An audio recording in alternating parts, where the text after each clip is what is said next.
చూడండి మా మామిడి పూత నల్ల బకెట్లో వేసిన చెట్టు ఇది. ఈ పూత మూడోసారి కాసినట్టండి. నిరుడైతే వేయలేదు. ఈ సంవత్సరం పూత వస్తుంది. ఇది చూడండి చిన్నగా, ఇది పూత కొమ్మకే పూత వచ్చింది. మరి దేవుడు ఎన్ని కాయలు ఇస్తాడో తెలియదు, కానీ ఇదిగో చూడండి.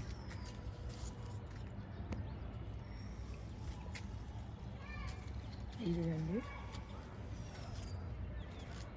ప్రతి చిగురికి కూడా పూత వచ్చింది. ఇదిగోండి నల్ల బకెట్. మళ్ళీ దీనిలోనే ఒక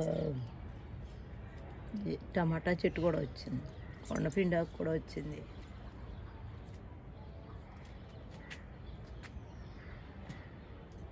ఇదిగోండి కొమ్మకే చిగురు స్టార్ట్ అవుతుంది, పూత స్టార్ట్ అవుతుందండి.